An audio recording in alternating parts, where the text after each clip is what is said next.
പരിശുദ്ധ ദേവമാതാവിൻ്റെ വണക്കമാസം 14-ാം തീയതി. പ്രാർത്ഥന. പരിശുദ്ധ കന്യകാമറിയമേ, അങ്ങ് അവിടുത്തെ ബന്ധുവായ എലിസബത്തിന് ശുശ്രൂഷിക്കുവാൻ ഉദരസ്ഥിതനായ മിശിഹായെയും സംവഹിച്ചു കൊണ്ടുപോയല്ലോ. ഞങ്ങൾ അങ്ങേ മാതൃക അനുകരിച്ച് മറ്റുള്ളവർക്ക് സേവനം അർപ്പിക്കുന്നതിന് വേണ്ട അനുഗ്രഹം നൽകണമേ. ഞങ്ങളും ഞങ്ങളുടെ സേവന രംഗങ്ങളിൽ മിശിഹായെ സംവഹിക്കുവാനും അപ്രകാരം മിശിഹായ്ക്ക് വേണ്ടി എല്ലാ സേവനവും അർപ്പിക്കുവാനും ഞങ്ങളെ പ്രാപ്തരാക്കണമേ.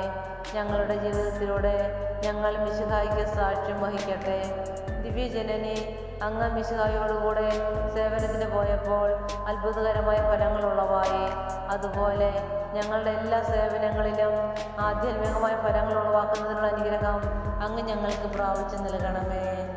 ജന്മപാപമില്ലാതെ ഉത്ഭവിച്ച ശുദ്ധമറിയമേ, പാപികളുടെ സങ്കേതമേ, ഇതാ നിന്റെ സങ്കേതത്തിൽ ഞങ്ങൾ തേടി വന്നിരിക്കുന്നു. ഞങ്ങളുടെ മേൽ അലുവായിരുന്ന് ഞങ്ങൾക്ക് വേണ്ടി നിന്റെ തിരുക്കുമാരനോട് പ്രാർത്ഥിച്ചു കൊള്ളണമേ. ജപം. എലീശോയെ സന്ദർശിച്ച് സഹായിച്ച പരിശുദ്ധ ദൈവമാതാവേ, പരസ്നേഹം ഞങ്ങളിൽ വളർത്തണമേ.